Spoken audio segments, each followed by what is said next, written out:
গেল মে মাসে 10 নম্বর ডাউনিং স্ট্রিটের সামনে বৃষ্টিতে দাঁড়িয়ে ভিজছিলেন প্রধানমন্ত্রী ঋষি সুনাক।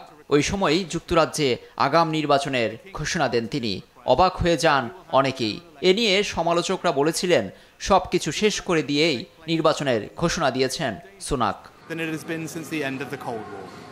ঋষি সুনাকের ওই ঘোষণার কিছুদিন আগেই স্থানীয় নির্বাচনে বিপর্যয়ে পড়ে তার দল কনজারভেটিভ পার্টি, যেখানে বড় জয় পায় কিয়ার স্টারমারের নেতৃত্বাধীন বিরোধী দল লেবার পার্টি।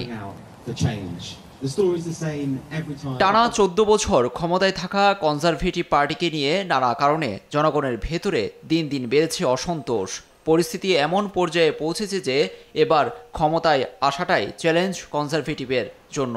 জনপ্রিয়তার তুঙ্গে থাকা দলটির তলানির কারণ হিসেবে বেশ কিছু কারণ সামনে এনেছে দ্য গার্ডিয়ান, বিবিসি সহ একাধিক প্রভাবশালী সংবাদ মাধ্যম।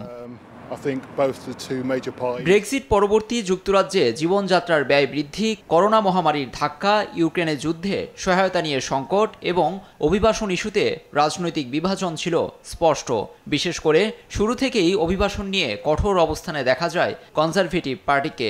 বছরের পর বছর ইউকেতে নাগরিকত্ব না পেয়ে ক্ষোভ রয়েছে বিশ্বের অনেক দেশ থেকে আশ্রয় নেয়া অভিবাসন প্রত্যাশীদের। এই সব মিলিয়ে জনপ্রিয়তা তলানিতে ঠেকেছে যুক্তরাজ্যের ঐতিহ্যবাহী এই দলটির। লুৎফর কবির, নিউজ ডেস্ক, দেশ টিভি।